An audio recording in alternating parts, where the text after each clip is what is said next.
వెలమ కులాన్ని పదే పదే దూషిస్తున్న ముఖ్యమంత్రి రేవంత్ రెడ్డి బేషరతుగా క్షమాపణలు చెప్పాలని all India Velama association demand చేసింది. హైదరాబాద్ హిమాయత్ నగర్లోని వెలమ భవన్లో ఏర్పాటు చేసిన సమావేశంలో అసోసియేషన్ ఉపాధ్యక్షుడు తాండ్ర శ్రీనివాసరావు మాట్లాడుతూ గత కొంతకాలంగా మాజీ ముఖ్యమంత్రి కేసీఆర్ ను టార్గెట్ చేస్తూ వెలమ కులాన్ని ముఖ్యమంత్రి రేవంత్ రెడ్డి తిడుతున్నారని అన్నారు. బాధ్యతాయుతమైన పదవిలో ఉన్న రేవంత్ రెడ్డి ఇలా ఒక కులం పట్ల వ్యాఖ్యలు చేయడం సరికాదన్నారు. ముఖ్యమంత్రి తన వ్యాఖ్యలను ఉపసంహరించుకొని క్షమాపణ చెప్పాలని డిమాండ్ చేశారు. లేని పక్షంలో ఆయనపై న్యాయ పోరాటం చేస్తామని హెచ్చరించారు.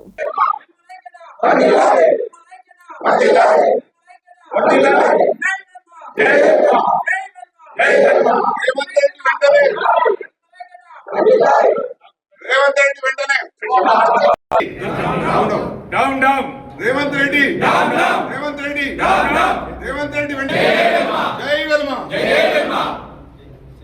వెలమల ఐక్యత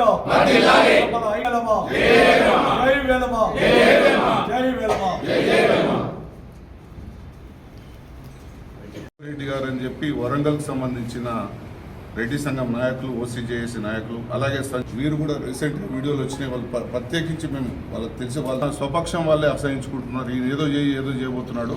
ఇదంతా మంచి పద్ధతి కాదు.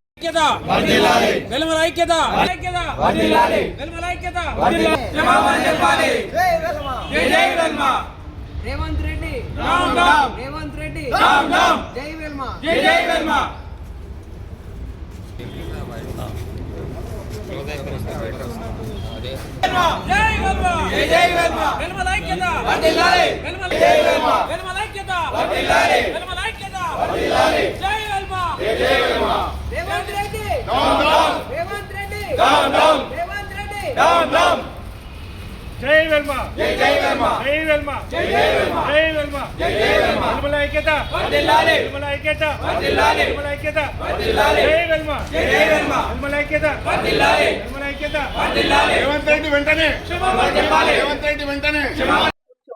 ఆల్ ఇండియా వెల్మా అసోసియేషన్ ఈ రోజు జరిగిన సమావేశంలో రౌండ్ టేబుల్ సమావేశం జరుపుకున్న మా వెలమ పెద్దలతోని, వెలమ న్యాయవాదులతోని.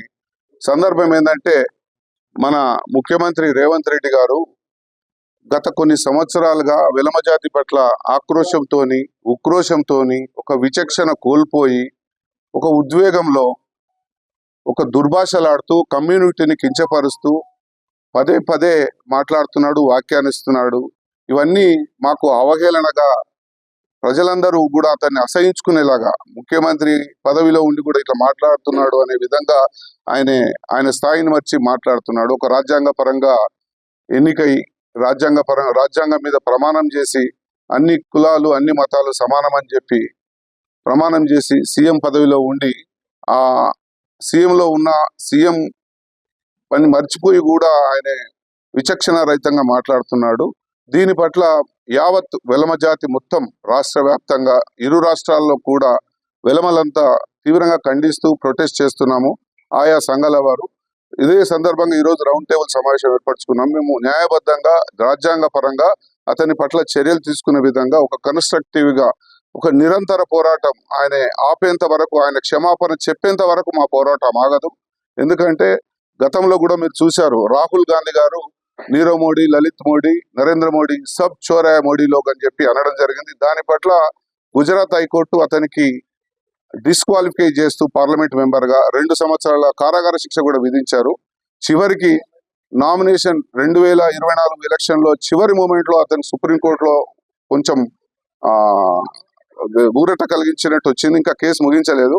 మేము కూడా అదే పద్ధతిలో పదే పదే వెలమ జాతి పట్ల కించపరుస్తూ, వెలమలను కించపరుస్తున్నాడు, వెలమ జాతి అంతా దుర్భాషలాడుతున్నాడు. కాబట్టి మా జాతి తరఫున, మా ఆల్ ఇండియా వెలమ అసోసియేషన్, మరి మా రాష్ట్ర వ్యాప్తంగా అన్ని సంఘాల